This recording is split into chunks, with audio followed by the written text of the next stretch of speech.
أعوذ بالله من الشيطان الرجيم بسم الله الرحمن الرحيم يا نساء النبي لستن كأحد من النساء إن اتقيتن فلا تخضعن بالقول فيطمع الذي في قلبه مرض وقلن قولا معروفا وقرن في بيوتكن ولا تبرجن تبرج الجاهلية الأولى وأقمنا الصلاة وآتينا الزكاة وأطعنا الله ورسوله إنما يريد الله ليذهب عنكم الرجس أهل البيت ويطهركم تطهيرا صدق اللہ العظیم۔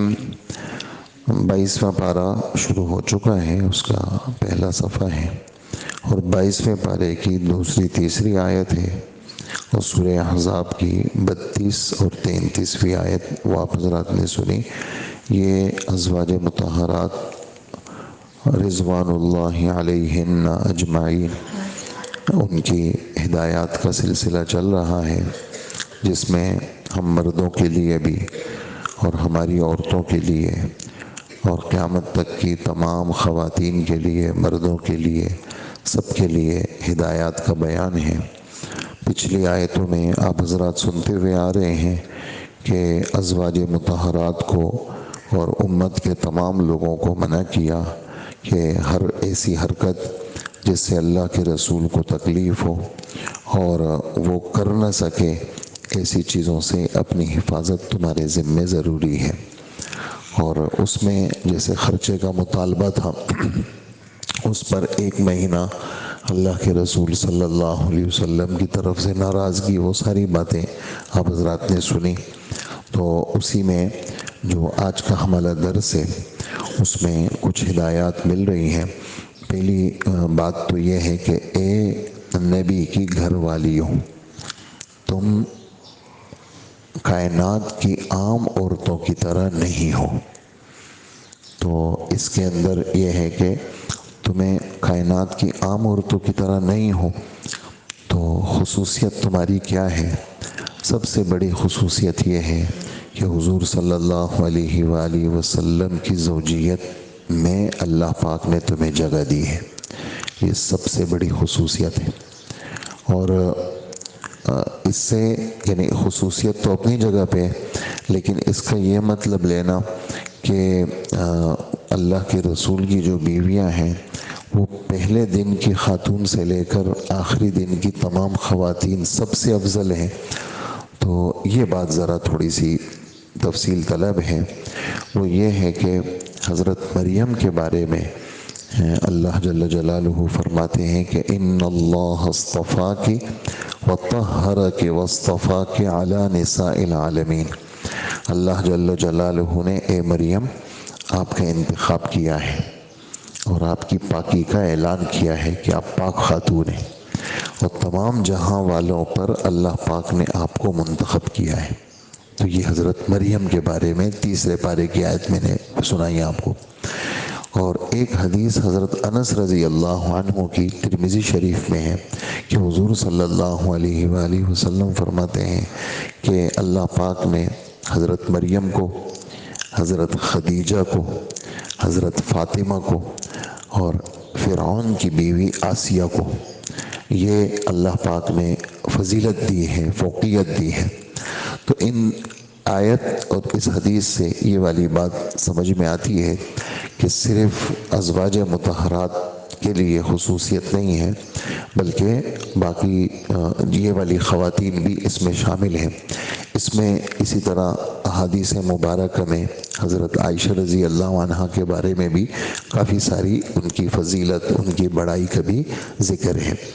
تو یہ والی خواتین کہ اللہ کے رسول کی جو بیویاں ہیں، ان کو جو فضیلت حاصل ہے وہ حضرت مریم پہ حاصل نہیں ہے۔ حضرت مریم کی بہرحال فضیلت ہے اس حوالے سے کہ حضرت نبی کی والدہ ہے اور یہ ان کی فوقیت ہے۔ اور اسی طرح حضرت خدیجہ کی فوقیت کہ اللہ کے رسول کی پہلی بیوی تھی، اللہ کے رسول کی ساری اولاد ان سے تھی، اور اللہ کے رسول کو ایک طرح سے تسلی دینا، اللہ کے رسول صلی اللہ علیہ وسلم کا ساتھ دینا بہت زیادہ حضرت خدیجہ کی آپ بہت تعریف کرتے تھے۔ اسی طرح بیٹیاں تو آپ کی 4 تھیں، لیکن فاطمہ سے الگ محبت تھی آپ کو، فاطمہ وہ سے الگ محبت تھی، الگ تعلق تھا، الگ حدیث میں جو ذکر آتا ہے وہ۔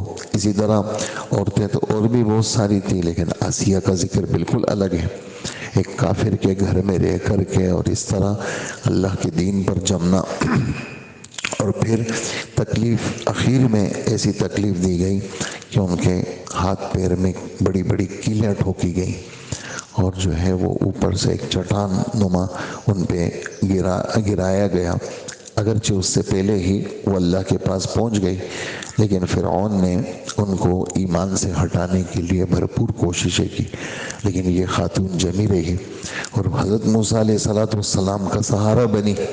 حضرت موسیٰ علیہ السلام کی تربیت، حضرت موسیٰ علیہ السلام کو اپنی گود میں لینا، حضرت موسیٰ علیہ فرعون کو منع کرنا کہ اس کو قتل مت کرو، یہ سب باتیں منسوبیں کس کی طرف؟ آسیہ کی طرف۔ تو ازواج مطہرات کو تو فضیلت حاصل ہے، لیکن یہ والی خواتین جس کا میں نے ذکر کیا اور میں نے ان کی فضیلتیں بھی آپ کو سنائی، بہرحال یہ خواتین بھی اس میں شامل ہیں، لیکن یہ جو آگے ہدایات آ رہی ہیں، ان آگے ہدایات میں صرف ازواج مطہرات کے ساتھ خاص نہیں ہے، بلکہ کائنات کی جتنی مسلمان خواتین ہیں ان سب کے لیے یہ 5 ہدایات آ رہی ہیں، ان سب کے لیے ہیں، لیکن ان سب کے لیے ہیں جب سب کریں گے، سب نماز پڑھیں گے تو مفتی صاحب بھی پڑھیں گے، سب نماز پڑھیں گے تو اللہ کے رسول کی گھر والیاں بھی پڑھیں گی۔ یہ نہیں کہ جی ہمیں تو دینی حوالے سے ہم بہت اونچے لوگ ہیں، ہم نماز نہیں پڑھیں گے یا ہم مسجد میں حاضر نہیں ہوں گے کیونکہ ہم تو بڑے لوگ ہیں، تو ایسا نہیں ہے، بلکہ جو حکم عوام کے لیے اللہ کا ہے، ویسے ہی خواص کے لیے بھی ہے، جو حکم عوام کے لیے اور خواص کے لیے زیادہ ہے، خواص کے لیے کیا ہے؟ وہ زیادہ ہے۔ تو اے نبی کی خواتین، تم عام عورتوں کی طرح نہیں ہو، تمہیں اللہ پاک نے خصوصیت دی ہے کہ تم نبی کی بیویاں ہوں، لیکن یہ سب باتیں کب ہوں، یعنی تمہاری یہ جو خصوصیت ہے یہ تمہارے ساتھ کیسے رہے گی؟ جب تم متقی ہوں گی۔ کہیں ایسا مت سمجھنا کہ جی ہم تو مفتی صاحب کے بیٹے ہیں، ہم تو بزرگوں کی اولاد ہیں، ہم تو جی سید لوگ ہیں، آپ ہمیں ایسا چھیڑ چھاڑ نہ کریں، ہم تو سید لوگ ہیں اور ہم تو نبی کی بیویاں ہیں۔ نہیں، نبی کی بیویاں تو ہیں، صرف اس بھروسے پہ نہیں بیٹھنا بلکہ متقی بننا، اپنے آپ کو گناہوں سے بچانا، اور نبی کی صحبت میں ہونے کی وجہ سے تمہارا تقوی کا معیار اور زیادہ اونچا ہونا چاہیے۔ کیوں؟ کہ تمہارے پاس خصوصیت کے ساتھ بڑی چیزیں موجود ہیں۔ اچھا، ہدایات کیا ہیں؟ ہدایات یہ ہے کہ پہلی ہدایت یہ ہے کہ عورت کی آواز کے اندر وہ نزاکت ہے، فطرتاً عورت کی آواز میں لطافت ہے، عورت کی آواز میں کشش ہے۔ تو اے نبی کی بیویوں، اگرچہ خطاب نبی کی بیویوں کو ہے، میں بار بار اس لیے کہہ رہا ہوں صرف ان کو نہیں ہے، کائنات کی ساری مسلم خواتین کے لیے یہ خطاب ہے۔ وہ کیا؟ کہ اگر ضرورت کے درجے میں کسی اجنبی مرد سے گفتگو کی ضرورت پڑ جائے تو اپنی آواز کے اندر لطافت اور نزاکت سے گریز کرنا، نرم آواز، نرم لہجے میں غیر مردوں سے بات مت کرنا، اپنی آواز کو بدل دینا۔ جب یہ آیت نازل ہوئی تو ازواج مطہرات کیا کرتی تھی؟ کسی سے بات کی ضرورت پڑتی تو منہ پہ ہاتھ رکھ لیتی تاکہ آواز بدل جائے، اور یہ والی بات اللہ کے رسول نے فرمائی کہ عورت غیر مرد سے، حضرت عمر بن عاص کی روایت ہے کہ حضور صلی اللہ علیہ وسلم نے عورتوں کو منع کیا، کیا؟ کہ غیر مردوں سے اپنے شوہر کی اجازت کے بغیر بات کی اجازت نہیں ہے۔ نہا رسول اللہ صلی اللہ علیہ وسلم ان یکلم النساء الا باذن ازواجہن، کہ اللہ کے رسول صلی اللہ علیہ وسلم نے عورتوں کو منع کیا کہ غیر مردوں سے اپنے خاوند کی اجازت کے بغیر گفتگو نہ کریں، اور ازواج مطہرات اپنے منہ پہ ہاتھ رکھ لیتی تھی جب بات کرنی ہوتی تھی۔ اور کیا نقصان ہوگا اس سے؟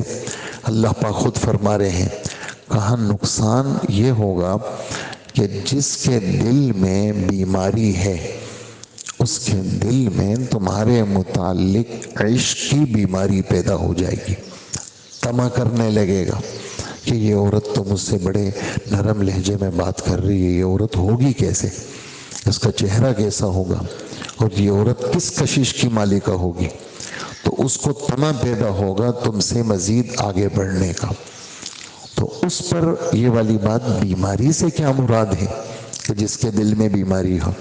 تو علماء لکھتے ہیں اس کے دل بیماری کا مطلب منافقت کی بیماری، بیماری سے مراد منافقت کی بیماری، اس لیے کہ جو کھلم کھلا منافق ہوگا، جو کھلم کھلا پکا منافق ہوگا، پکے منافق کا کیا مطلب؟ دل سے کافر، زبان سے مسلم دل سے کافر، تو وہ تو اس کا تو اس طرح گندی چیزوں کی طرف اس کا میلان تو کوئی مسئلہ ہی نہیں ہے اس کے لیے، کیونکہ ہے ہی کافر۔ اور اگر نفاق سے مراد کیا ہے کہ یعنی ضعیف الایمان، وہ کمزور ایمان والا آدمی، جو آدمی حرام کی طرف مائل ہو جاتا ہے، اس لیے کہ جس آدمی کا دل، یہ جملہ بہت قیمتی ہے، تفسیر مظہری کا جملہ ہے اور مفتی شفیع صاحب نے معارف القرآن میں لکھا ہے کہ جس آدمی کا دل ایمان کی کمزوری کے ملاوٹ سے پاک ہو، جس آدمی کا دل ایمان کی کمزوری کی ملاوٹ سے پاک ہو، جس آدمی کا دل ایمان کی کمزوری کے ملاوٹ سے پاک ہو، وہ حرام کی طرف مائل نہیں ہوتا، اور جس آدمی کا دل ایمان کی کمزوری کے ساتھ جڑا ہوا ہو وہ حرام کی طرف مائل ہو جاتا ہے۔ اور فرمایا یہ ضعف ایمان یہ منافقت کا شعبہ ہے، ضعف ایمان یہ منافقت کا شعبہ ہے، تو ہم میں سے کوئی بھی اس میں خارج نہیں ہے، ہم سب جو ہے ہماری طبیعتوں میں میلان، اور میلان کیا؟ ارتکاب۔ تو اس لیے آدمی کو اللہ جل جلالہ سے یعنی منافقت، خالص منافق اللہ ہمیں کبھی نہ بنائے، لیکن جو عملی منافقت ہے، عملی منافقت ہے جس میں ہماری طبیعتوں کے اندر ایسی ملاوٹ ہے کہ ہم حرام کا موقع لگتے ہی حرام کی طرف جاتے ہیں، حرام کا موقع لگتے ہی اور اس کو برا بھی نہیں سمجھتے، اور مخلوقات کو دیکھتے ہیں وہ کہتے ہیں جب سب ایسے ہی کر رہے ہیں یار، جب ان کو کچھ نہیں ہوتا ہمیں بھی کچھ نہیں ہوتا۔ لیکن دنیا کیا ہے؟ دنیا دار الاسباب ہے، دار الجزا نہیں ہے، سب چیزیں یہاں نہیں ہوتی، بلکہ ایک دن حساب کا مقرر ہے، اس میں ایک ایک جز کا حساب ہوگا اور ایک ایک چیز سامنے آئے گی۔ تو فرماتے ہیں کہ منافقت سے مراد اگر واقعی پکا منافق ہے تو اس کا تو یہ حرکت کرنا کوئی مسئلہ نہیں، لیکن اگر منافقت سے مراد کیا ہے؟ ضعف ایمان ہے، اس لیے کہ جس کا دل ایمان کی ملاوٹوں سے پاک، کمزوری ایمان کی ملاوٹوں سے پاک ہوگا وہ حرام کی طرف مائل نہیں ہوگا، اور جس کا دل کمزور ایمان ہوگا، ضعف ایمان، ضعیف الایمان ہوگا، وہ حرام کی طرف مائل ہوگا، اور یہ بھی منافقت کا ایک شعبہ ہے۔ تو ارشاد فرمایا کہ نبی کی بیویوں تم نے ایسی حرکت نہیں کرنی، تو صرف نبی کی بیویاں نہیں، کائنات کی ساری عورتوں کے لیے یہ حکم ہے، کہیں ایسا نہ ہو کہ نبی کی بیویاں یہ سمجھے ہم تو امت کی مائیں ہیں، ہمارے لیے تو ماں کا کیا پردہ، لہٰذا ہم تو ایسا کریں گی، نہیں، ماں کو زیادہ پردے کا خیال رکھنا چاہیے۔ تو جب اس درجے کی خاتون جو نبی کی بیوی ہے، اس درجے کی خاتون کو جب یہ حکم ہے تو عام خواتین ان کو لازماً یہ حکم ہے کہ کہیں ایسا نہ ہو معاملات کچھ سے کچھ نہ ہو جائے۔ اللہ ہمیں عمل کی توفیق عطا فرمائے۔ ایک بات تو یہ ہوئی، اور پھر فرمایا کہ یعنی نزاکت والی گفتگو نہیں کرنا، آواز بدل کے گفتگو کرنا، تھوڑا سا لہجہ بدل کر کے، کھردرا لہجہ کر کے، لیکن بدتمیزی بھی نہیں کرنی۔ کوئی بات ہے، کوئی کرنی ہے تو بدتمیزی بھی نہیں کرنی، اپنے آپ کو بدتمیزی سے بھی بچانا ہے۔ تو اگلا ٹکڑا فرما دیا کہ دستور کے مطابق صحیح انداز سے کیا کرنا، تم نے گفتگو کرنی ہے، تم نے اس کا خیال رکھنا ہے۔ یہ تو ایک ہدایت ہوگی۔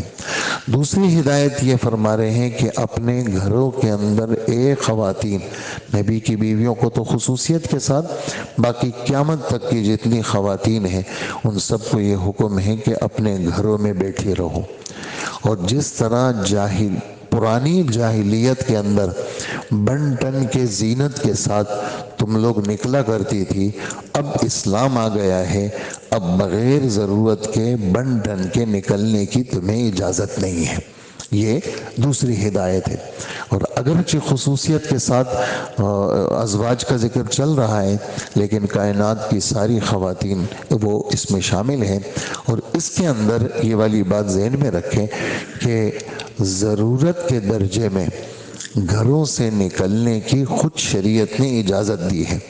صحیح مسلم کی روایت ہے، حضرت عمر رضی اللہ عنہ نے آ کر اللہ کے رسول کو کہا کہ اللہ کے رسول، ہر قسم کے لوگ ہیں مدینہ منورہ میں، منافق بھی ہیں اور دوسرے مشرکین بھی رہتے ہیں، تو میرا دل یہ چاہتا ہے کہ یہ ازواج مطہرات وہ گھروں سے نہ نکلا کریں۔ حالانکہ گھروں سے نکلنا اس زمانے میں بیت الخلاؤں کا سسٹم بھی گھروں میں نہیں تھا، وہ تو باہر صحراؤں کی طرف خواتین جاتی تھی۔ تو خیر آپ صلی اللہ علیہ وآلہ وسلم خاموش ہو گئے، حضرت عمر کو جواب نہیں دیا، لیکن اللہ کا حکم آ گیا اور فرمایا کہ تم عورتوں کو اپنی ضرورت کے لیے نکلنے کی شریعت نے اجازت دے دی ہے۔ تو ضرورت کے مواقع وہ کیا ہیں؟ مستثنیٰ ہیں۔ اور خود اللہ کے رسول صلی اللہ علیہ وسلم اسفار کے اندر، جو اللہ کے راستے کے اسفار ہوتے تھے، اپنی ازواج مطہرات کو اللہ کے رسول ساتھ لے جاتے تھے۔ ایسے ہی جب اللہ کے رسول نے حج کیا تو اس حج کے موقع پر تمام ازواج مطہرات وہ اللہ کے رسول کے ساتھ تھی۔ اور حج کے بعد صرف یعنی آپ کی وفات کے بعد صرف حضرت سودا اور حضرت زینب بنت جحش رضی اللہ عنہما، یہ دو کے علاوہ باقی تمام جو ازواج تھی وہ آپ کے بعد حج پہ عمرے پہ جاتی تھی۔ اور حضرت عمر رضی اللہ عنہ امہات المومنین کے لیے ترتیب بناتے تھے۔ حضرت عثمان حضرت عبد الرحمن ابن عوف کو نگران بناتے تھے، اور ان کی نگرانی میں یہ ازواج مطہرات وہ حج پہ جاتی تھی۔ یعنی ضرورت کے مواقع وہ اس سے مستثنیٰ ہیں۔ اور حج کے موقع پر حضرت عائشہ کیوں جاتی تھی کہ اللہ کے رسول کے علوم کا خزانہ وہ حضرت عائشہ کے پاس تھا، 2210 حدیثوں کی روایت کرنے والی اور قرآن و حدیث کی اعلیٰ قسم کی سمجھ رکھنے والی، تو یہ جاتی تھی تو وہاں پردے میں بیٹھ کر کے بہت بڑا مجمع حضرت عائشہ رضی اللہ تعالی عنہا سے فائدہ اٹھاتا تھا۔ تو اس طرح اللہ کے رسول کے بعد یہ ضرورت والی جگہ کیا ہے؟ مستثنیٰ ہیں۔ لیکن اس میں اس بات کا خیال رکھنا ضروری ہے کہ آگے پوری تفصیل پردے کے بیان کی کافی آگے آ رہی ہے اور پورے اس کی تفصیلات ہیں۔ موٹی بات اس کے اندر یہ ہے کہ گھر سے نکلنے کے وقت میں آگے ہدایت آ رہی ہے، پورا برقع پہنے اور بڑی چادر پہنے، اور یعنی اپنے آپ کو یعنی عورت کے جو زینت کی چیزیں ہیں ان زینت کی جگہوں کو غیر مردوں سے مخفی رکھیں۔ اور یہ والا حکم آپ کے سامنے ابھی آ گیا کہ پہلی جاہلیت کی طرح بن ٹن کے مت نکلو۔ علماء اس میں ایک بات لکھتے ہیں کہ اسلام سے پہلے ایک جاہلیت تھی جس میں بے پردگی تھی، تو ایک اور جاہلیت بھی آئے گی جس کے اندر کیا ہوگا، مفتی صاحب لکھتے ہیں جو اب ہم مشاہدہ کر رہے ہیں کہ جس کے اندر پردے کے جو آسمانی حکم ہے اس کو عورتوں نے تار تار کر دیا، ٹکڑے ٹکڑے کر دیا، جس کا ہم اپنی آنکھوں سے کیا کر رہے ہیں، مشاہدہ کر رہے ہیں۔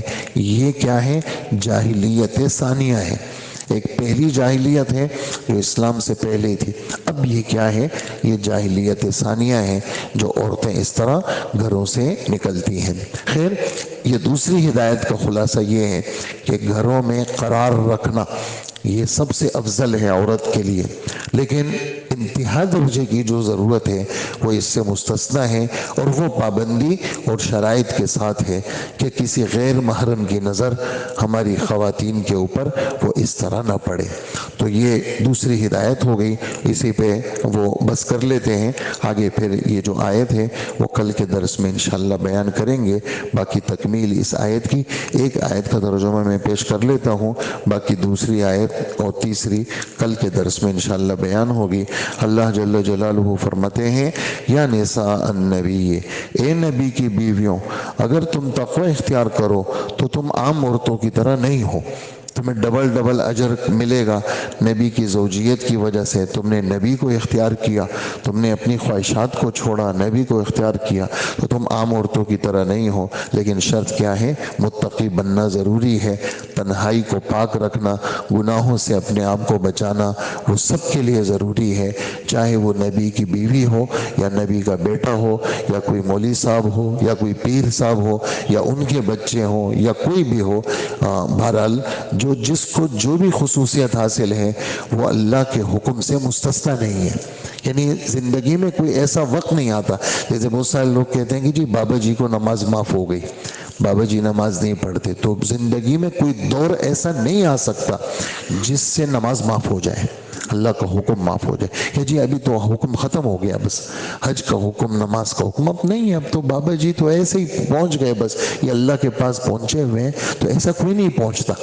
یہ تو آخری لمحے تک اطاعت ضروری ہے، آخری لمحے تک اللہ کو ماننا ضروری، آخری لمحے تک اللہ کے حکم کا ماننا ضروری۔ یہ کسی صورت میں کوئی فرد بشر اس سے مستثنیٰ نہیں ہے کہ کوئی آدمی یہ سمجھے کہ جی ہم تو آزاد ہو گئے۔ کیوں؟ ہماری اب کیفیت ہی ایسی ہو گئی کہ اب ہمیں جو ہے وہ یہ احکامات ہمارے لیے نہیں ہیں۔ احکامات تو پاگلوں کے لیے نہیں ہوتے۔ کس کے لیے نہیں ہوتے؟ پاگل، جو پاگل ہو گیا اس کے لیے حکم نہیں ہے، جو بچہ ہے اس کے لیے حکم نہیں ہے، باقی جس کے بدن میں سانس چل رہا ہے اور معمولی سی حس بھی موجود ہے، معمولی سی کیا ہے، حس بھی موجود ہے، یعنی علماء لکھتے ہیں کہ ایک آدمی نزع میں ہے اور ہوش و حواس برقرار ہے، تھوڑی دیر میں اس کی وفات ہو رہی ہے، ہوش و حواس صحیح ہے اس کے، نماز کا وقت جا رہا ہے، نماز کا وقت چلا گیا، اور نماز کے وقت کے بعد اس کی روح نکلی اور یہ دماغ اس کا ٹھیک تھا، تو اللہ اس سے اس نماز کا پوچھیں گے۔ ہم مر رہے ہیں بھائی، آپ کہہ رہے ہیں مر رہے ہیں بھائی، بندہ جا رہے دنیا سے، نہیں نماز کا پوچھیں گے۔ کیوں؟ ہاں ہوش چلا گیا، کام نہیں کر رہا، پھر تو اللہ کے، پھر بھی یہ نہیں کہتے معاف ہو گئی۔ الفاظ سنیں فقہائے کرام کے، وہ کہتے ہیں ہم اللہ کی ذات سے امید رکھتے ہیں کہ اللہ اس سے اس نماز کا نہیں پوچھیں گے۔